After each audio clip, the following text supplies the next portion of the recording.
Assalamualaikum warahmatullahi wabarakatuh. Bismillahirrahmanirrahim. Alhamdulillahi rabbil alamin. Wassalatu wassalamu ala asyrafil anbiya'i wal mursalin. Sayyidina Muhammadin wa ala alihi wa sahbihi ajma'in. Allahumma faqqihna fid din wa 'allimna at-ta'wil amma ba'du. قال المصنف رحمه الله تعالى ونفعنا به وبعلومه وأمدنا بأسراره وبكم في الدارين آمين. Bismillahirrahmanirrahim. Mari kita melanjutkan ngaji kitab Ilmul Mantiq karya Muhammad Nur Ibrahimi. Kita sekarang sudah sampai pada pembahasan Al-Kulliyatul Khams, yaitu kulli yang 5. Pembahasan Kulliyatul Khams ini memiliki keterkaitan yang erat dengan pembahasan sebelumnya mengenai pembagian kulli pada kulli dzati dan kulli aradi. Sebelumnya sudah dijelaskan bahwasanya kulli jika disandarkan pada hakikat sesuatu, maka ada kalanya dia menjadi kulli dzati dan ada kalanya dia menjadi kulli aradi. Nah, penjelasan selengkapnya terkait kulli dzati dan kulli aradi ini akan dijelaskan di pembahasan al-kulliyatul khams. Yang qasimu terbagi al-kulli apa kulli al-dzati yang bersifat dzati ilama terhadap sesuatu huwa adapun ma tamamul mahiyati adalah sempurnanya esensi al-mushtarikati yang berserikat afraduhu apa individu-individunya ma wa yusamma dan dinamakan apa ma annau apa danau nahu insanin seperti lafaz insan fa innahu maka sesungguhnya insan musawin ialah menyamai lil mahiyati terhadap esensi wa huwa dan adapun mahiyah al hayawanun natiku adalah al hayawanun natik atau makhluk hidup yang berpikir. Yang pertama pembagian kulli dzati yaitu disebut dengan nau, dinamakan nau. Apa yang disebut dengan nau adalah kulli dzati yang memiliki tamamul mahiyah, yang mahiyahnya sempurna atau esensinya sempurna dan afrodnya afrod dari tamamul mahiyah tersebut dan afrod dari nau'nya setara sama. Contohnya misalnya lafaz insan ini disebut dengan nau. Kenapa? Karena insan ini merupakan tamamul mahiyah, sempurnanya mahiyah, yaitu apa? Mahiyah dari insan, yaitu al-hayawanun natik, yaitu makhluk hidup yang berpikir. Ketika kita mendefinisikan al-insan, manusia, maka kita akan mengatakan bahwasanya manusia itu adalah al-hayawanun natik. Nah, al-hayawanun natik ini disebut dengan tamamul mahiyah bagi insan. Afrod dari insan, yaitu individu dari insan, ini sama persis dengan individu dari al-hayawanun natik, yaitu afrod dari insan, misalnya Zaid, Umar, Hindun, dan sebagainya. Begitu juga dengan afrod dari al-hayawanun natik sebagai tamamul mahiyah dari insan, sama, yaitu Zaid, Umar, Hindun, dan seterusnya. Yang kedua, kulli dzati ma huwa, sesuatu huwa adapun ma juz'ul mahiyati adalah bagian esensi as-sadiku yang mencakup apa juz'u alaiha atas mahiyah wa ala ghairiha dan atas selain mahiyah wa yusamma dan dinamakan apa ma al jinsah pada jenis nahu hayawanin seperti lafaz hayawan fa innahu maka sesungguhnya hayawan juz'un adalah bagian mimma hiyatil insani dari esensi manusia wasadikun dan mencakup alal insani atas al insan atas manusia wa ala ghairihi dan atas selain al insan.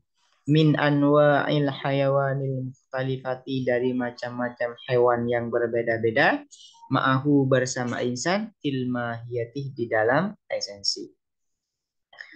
Yang kedua disebut dengan jenis, ya, dinamakan jenis. Kulidati disebut dengan jenis.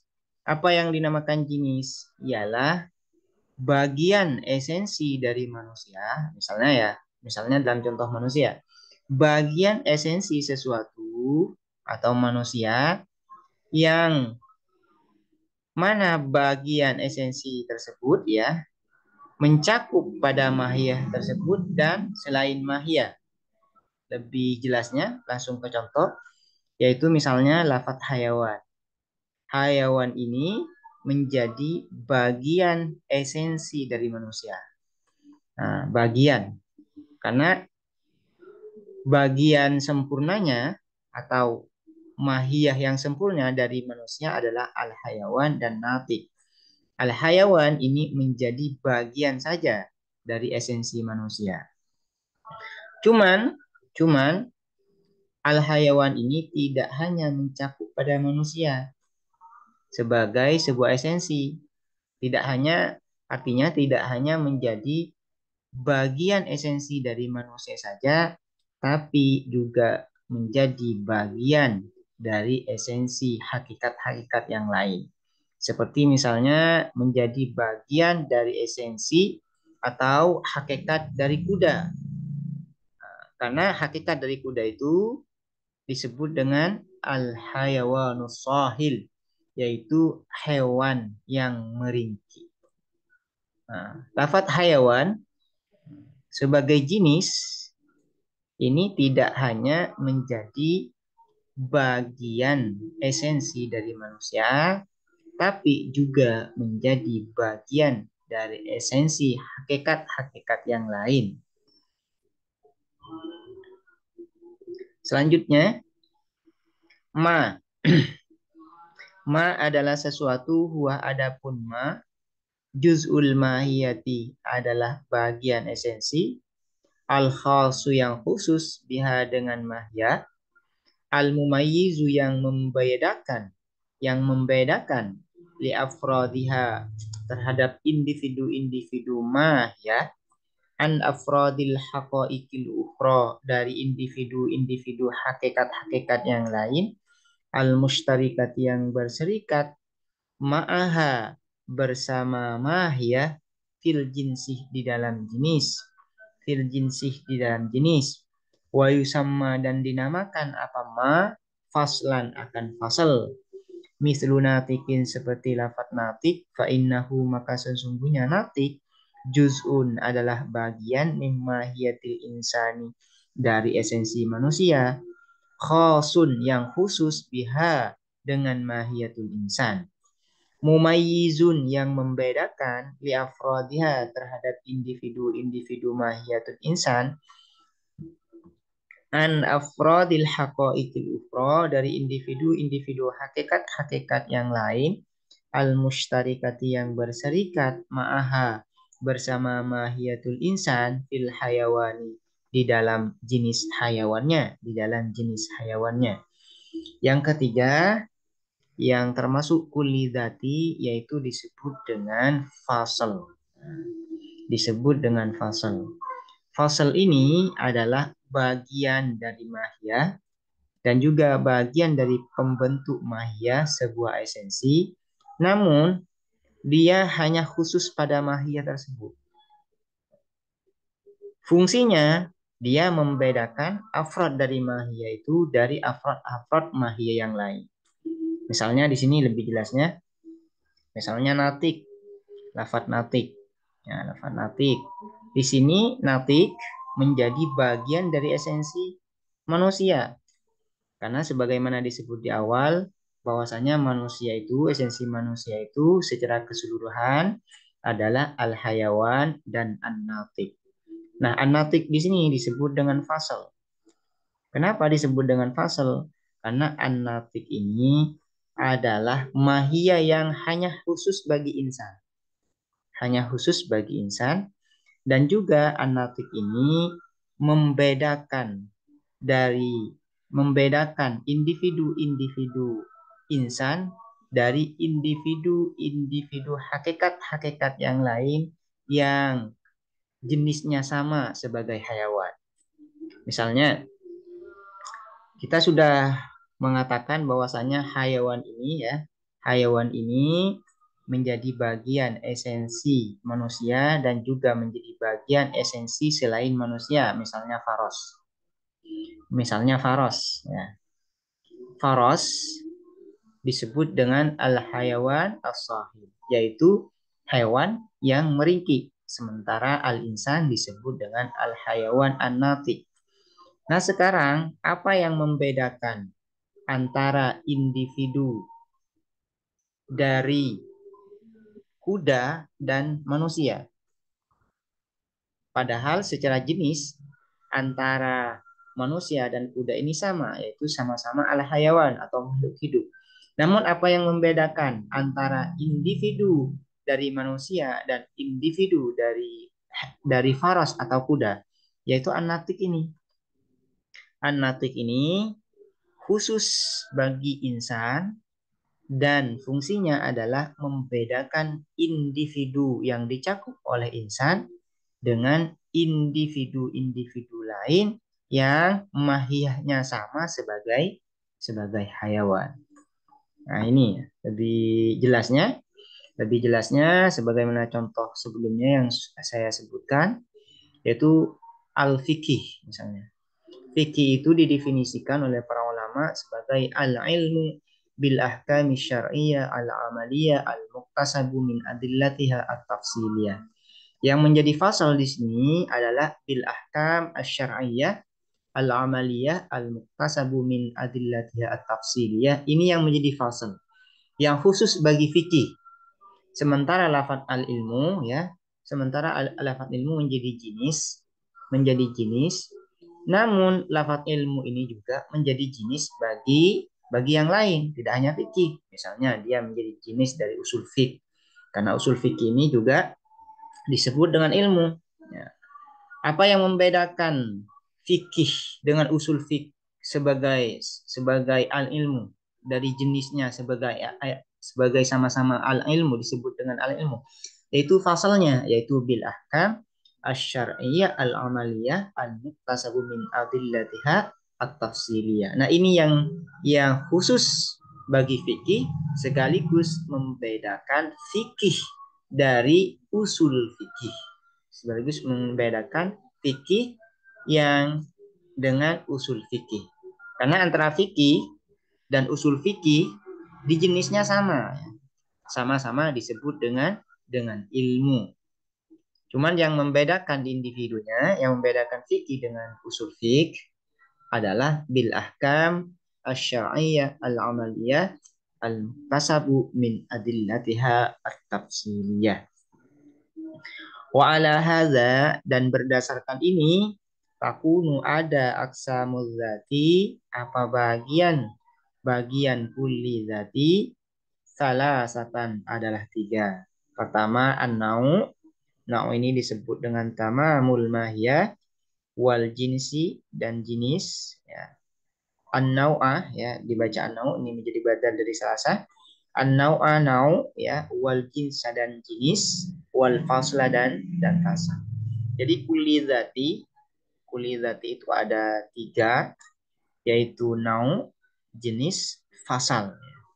Dalam contoh di atas, al-insan huwa al-hayawan an-natiq, maka al-insan ini disebut dengan nau, sementara al-hayawan disebut dengan jenis jika dinisbahkan kepada al-insan, dan an-natiq disebut dengan fasal jika dinisbahkan kepada insan.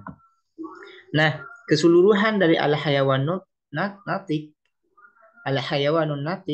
keseluruhannya disebut dengan tamamul mahiyah lil insan, kesempurnaan esensi dari al-insan, dari manusia.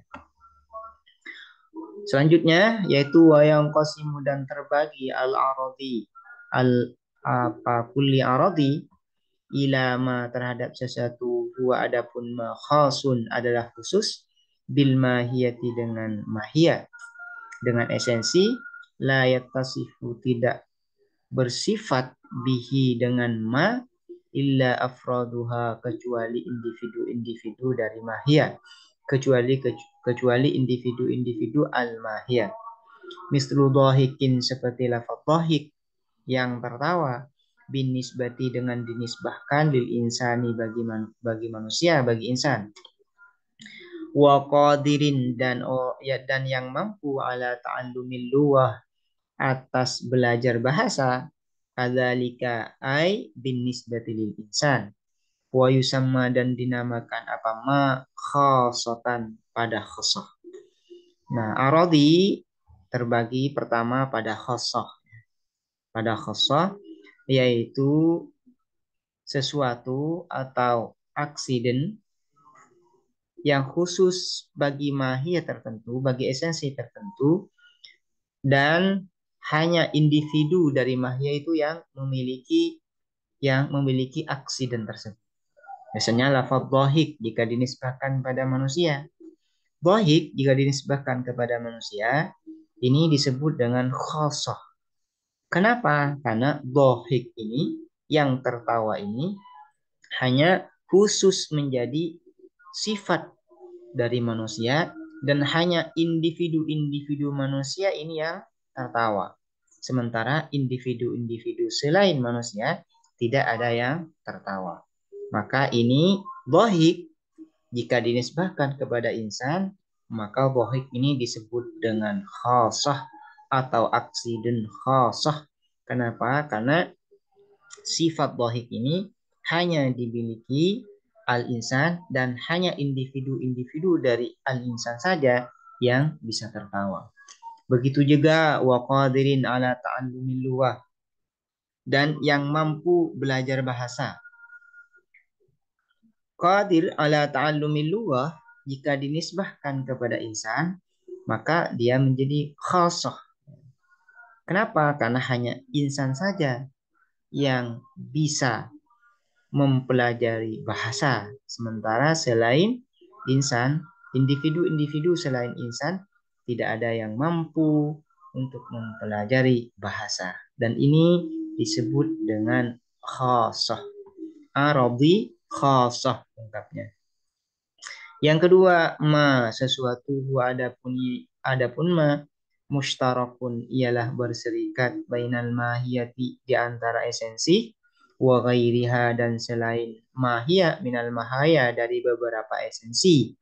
Mislu abyad seperti lafaz abyad putih, bin nisbati jika dinisbahkan lil insani bagi insan, bagi manusia, fa innahu maka sesungguhnya insan yattasifu bersifat siapa insan, fa innahu maka sesungguhnya yattasifu bersifat bihi dengan abyad al insanu siapa insan, siapa manusia, wa ghairuhu dan selainnya insan, wa yusamma dan dinamakan apa ma aradan pada aradan aman yang umum. Yang kedua dari pembagian aradi yaitu disebut dengan aradi am. Apa yang dinamakan aradi am adalah sifat tidak hanya khusus dimiliki satu esensi saja, melainkan juga dimiliki oleh esensi-esensi atau hakikat-hakikat yang lain. Kalau khosoh hanya dimiliki satu hakikat saja, sementara aradi am dimiliki banyak esensi. Tidak hanya satu esensi yang memiliki sifat tersebut, namun juga esensi yang lain. Misalnya lafaz abyad, putih ya. Putih ini jika dinisbahkan kepada insan, maka abyad ini menjadi aradi am. Kenapa disebut dengan aradi am? Karena abyad ini tidak hanya khusus pada insan, cuman esensi selain insan juga bisa memiliki sifat abyad putih. Wa bidhammi hadainil qismaini dan dengan mengumpulkan dua bagian ini yaitu bagian aradi pada aradi khas dan aradi am, ila aqsamil dzati al-mutaqaddimati pada bagian-bagian kulli dzati al-muqaddimati yang terdahulu takunu maka ada aksamul kulli apa bagian-bagian kulli khamsatan adalah 5 nau'an ya pertama jinsan jenis faslan fasal khasatan khasah wa aradan aman dan aradi am sehingga dengan kulli dzati ada 3 aradi kulli aradi ada 2 sehingga jika dikumpulkan maka bagian kulli ini ya bagian kulli ini yaitu ada 5 yaitu jinsan fasal khasah aradian sehingga keseluruhannya disebut dengan al-kulliyatul khams. Wa tu'arrafu selanjutnya wa tu'arrafu dan didefinisikan hadhil aqsamu apa bagian-bagian ini indal manafiqati menurut para logikawan bil kulliyatil khams dengan kulliyatil khams. Ini bukan wa tu'arrafu ya, tapi wa tu'arrafu. Wa tu'arrafu dan diketahui atau dikenal hadhil aqsamu apa bagian-bagian ini indal manafiqati menurut para logikawan bil kulliyatil khams dengan kulliyatul khams wa ilaika dan ialah bagimu taubihuha adapun penjelasan kulliyatul khams. Apa kulliyatul khams itu? Pertama annau huwa adapun nau al kulli adalah kulli as-sadiku yang mencakup ala afradin muttafiqatin atas individu-individu yang sama fil haqiqati dalam hakikatnya. Apa yang dinamakan nau adalah kulli zati yang mencakup pada individu-individu yang hakikatnya sama. Misalnya insan, hakikat dari afrod atau individu dari insan ini kan Zaid, Omar, Hindun dan sebagainya. Nah, hakikat dari Zaid, Omar, Hindun ini sama. Apa? Yaitu al-hayawan an-natiq. Sama di dalam hakikatnya. Atau huwa adapun nau kulliyun adalah kulli yang dari yang masuk apa kulli tahta kulliyin di bawah kulli a'ammah yang lebih umum minhu dari kuli yang pertama ya yang kuli yang ini minhu dari kuli atau yang dinamakan nau adalah lafaz kuli ya atau kuli zati yang berada di bawah kuli yang lebih umum misalnya ya ini langsung ke contoh mislu insanin seperti lafaz insan bahwa maka adapun insan Sadiqun ialah mencakup ala Ahmad atas Ahmad sebagai individu, Husain, Nuruddin, Ali, wa ghairihim dan selain mereka. Wa hadhil afradu dan individu-individu ini muttafiqatun ialah sama fil haqiqati di dalam hakikatnya sama hakikatnya. Wa huwa dan adapun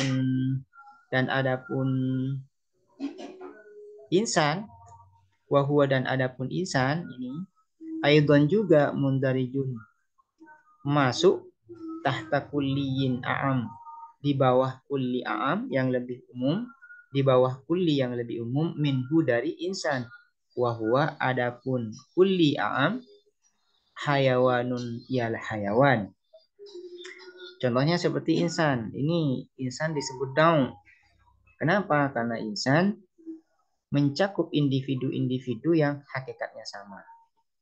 Dan juga insan ini berada di bawah kulli yang lebih umum, yaitu hayawan. Di atas insan ini adalah ada kulli yang lebih umum dari insan, yaitu hayawan.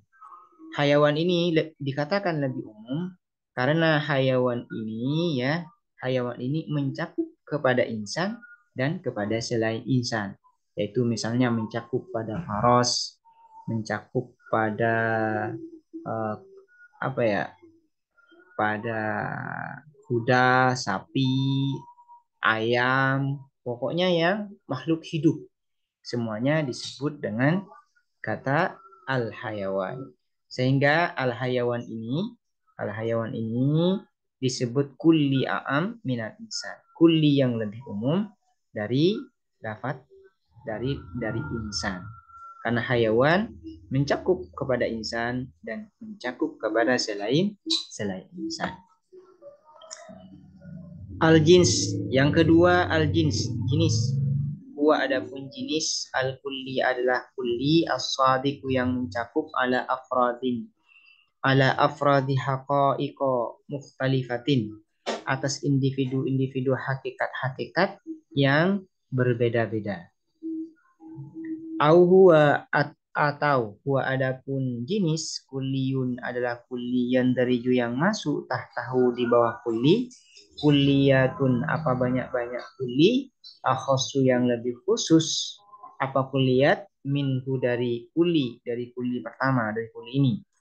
Mislu hayawanin seperti lafaz hayawan, fa innahu maka sesungguhnya hayawan sadikun ialah mencakup ala insanin ala insanin atas insan wa ghairihi dan selain insan min anwa'il hayawan dari macam-macam hayawan kal baqarati seperti sapi wal farasi dan kuda wal kalbi dan anjing wa ghairiha dan selain baqarah faras dan kalbu wa kullun dan masing-masing min hadhihi dari baqar faras kalbu insan kulliyun adalah kulli akhassu yang lebih khusus minal hayawani dari hayawan.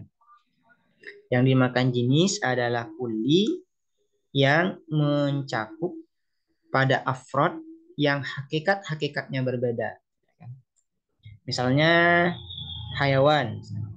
Hayawan, afrod dari hayawan, individu dari hayawan itu adalah manusia, baqarah, sapi, kuda, anjing, dan selainnya. Nah, antara masing-masing afrod, satu afrod dengan afrod yang lain itu hakikatnya berbeda. Insan hakikatnya berbeda dengan baqarah. Baqarah hakikatnya berbeda dengan faras.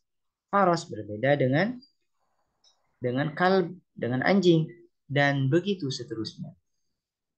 Dan masing-masing dari afrod ini, dari insan, dari baqarah, dari faras, kalb ini merupakan kulli. Disebut juga dengan kulli yang lebih khusus dari hayawan. Hayawan adalah kulli a'am minal insan wal baqarah wal faras wal kalb. Ada kulli yang lebih umum dibanding insan, baqarah, faras, kalb, dan individu-individu yang berada di bawah hayawan. Sehingga hayawan ini disebut dengan jenis bagi insan, bagi baqarah, bagi faras, bagi kalb, dan selainnya. Al-faslu yang ketiga, fasal. Huwa adapun fasal sifatun adalah sifat au majmu'u sifatin zatiyatin atau kumpulan sifat-sifat yang bersifat zati. Tatamayyazu yang menjadi berbeda biha dengan sifat afradu hakikatin wahidatin apa individu-individu hakikat yang satu. An afradi ghairiha dari individu-individu lainnya hakikatin wahidah. Minal haqaiki dari hakikat-hakikat al-mushtarikati yang berserikat ma'aha bersama hakikatin wahidah fi jinsin wahidin di dalam satu jenis.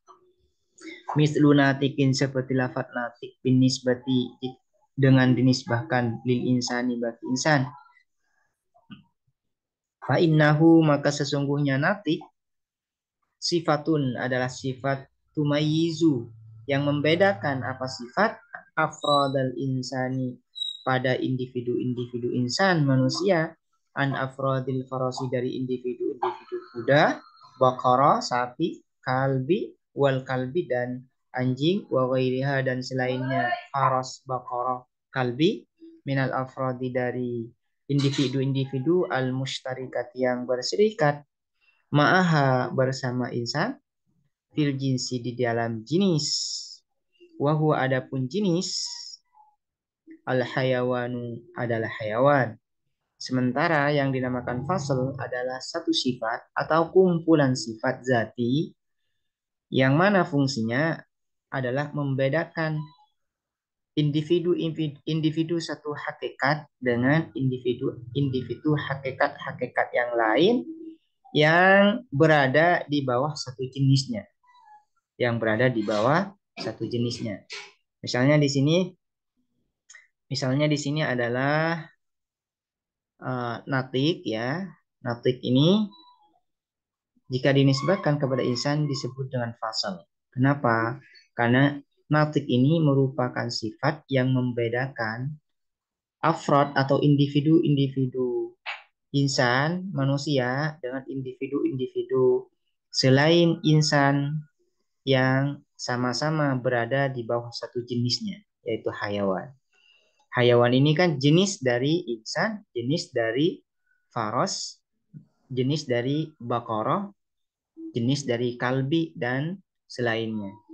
Nah, untuk membedakan individu antara insan dan individu dari faros, maka harus mendatangkan fasalnya, yaitu natik. Nah, natik ini yang membedakan individu dari insan dan individu dari faros, bakoroh, kalb, dan selainnya. Yang keempat, al-khassah, yaitu al-khassah. Ia adapun khassah sifatun adalah sifat au majmu'u sifatin atau kumpulan banyak-banyak sifat aradiyatin yang bersifat aksiden, tattasifu yang bersifat biha dengan sifat afradu hakikotin apa individu-individu hakikat wahidatin yang satu, mislu qadirin ala ta'allumil lughah seperti qadirin ala ta'allumil lughah yang mampu atas mempelajari bahasa bin nisbati dengan dinisbahkan kepada insan, kepada manusia. Fa'innal qudrah maka sesungguhnya mampu ala ta'allumil lughah atas belajar bahasa sifatun adalah sifat khasatun yang khusus bi afradil insani dengan individu-individu manusia. Nah, ini khasah ini adalah sifat atau kumpulan sifat, tapi kumpulan sifatnya aradiyah, bukan zatiyah. Kalau kumpulan sifat zati disebut dengan fasal. Ya. Misalnya yang fasal, yang kumpulan sifat, ini kan hanya satu sifat natiknya. Nah, ini hanya satu saja, yaitu sifatun, satu sifat. Nah, yang kumpulan sifat yang seperti apa?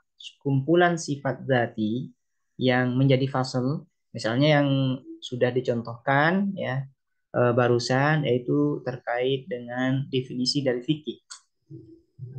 Apa itu fikih? Fikih adalah al-ilmu bil ahkami syar'iyyah al-amaliyah al-muktasabu min adillatiha at-tafsiliyah.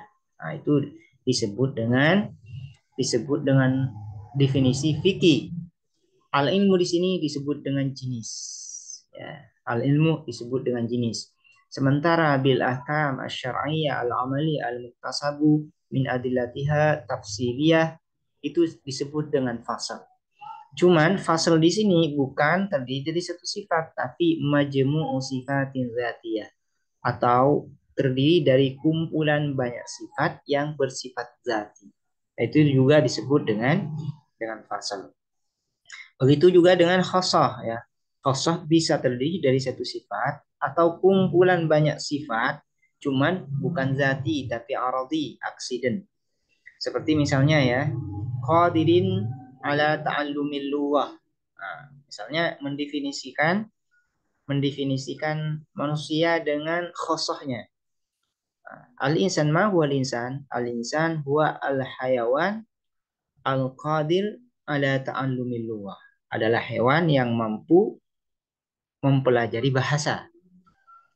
Al-qadir ala ta'allumil lughah jika dinisbahkan kepada manusia maka dia menjadi khosoh. Cuman ini bukan terdiri dari satu sifat, tapi kumpulan sifat, majmu'u sifatin aradiyatin. Karena ini sifatnya tidak tunggal. Nah, Sifatnya tidak tunggal ya. Selanjutnya al-aradul am, yaitu yang kelima yang terakhir, itu al-aradul am.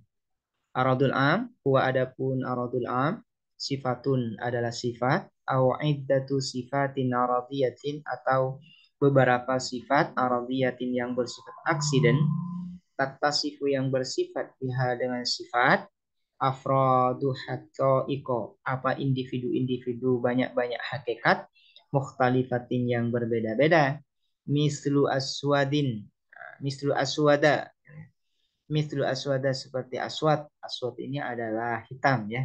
Binisbati dengan dinisbahkan lil insani bagi insan, bagi manusia. Fa innal ittisafa maka sesungguhnya bersifat bihi dengan aswad laisa ialah tidak ada apa ittisaf khoson adalah khusus bil insani bagi insan bagi manusia bal yashtariku malaikan berserikat fihi di dalam aswad afrodul insani apa individu-individu insan wa ghairihi dan selainnya insan. Aradu am ya, aradi am adalah sifat, satu sifat atau kumpulan banyak sifat, kumpulan banyak sifat yang menjadi sifat dari hakikat atau individu-individu hakikat yang berbeda. Misalnya aswad ya. Aswad ini bisa menjadi sifat bagi individu insan, juga bisa menjadi sifat dari individu selain insan, misalnya individu dari sapi. Nah, ada sapi yang hitam, individu sapi yang hitam. Nah, sehingga aswad ini jika dinisbatkan kepada insan, maka dia menjadi aradun am. Begitu juga ketika dinisbatkan kepada sapi, maka dia menjadi aradun am. Demikian penjelasan terkait al-kuliyatul khams. Ini agak panjang karena al-kuliyatul khams ini yang menjadi fondasi untuk mempelajari definisi ya ta'rif atau al-qaul syar'i. Semoga bermanfaat. Assalamualaikum warahmatullahi wabarakatuh.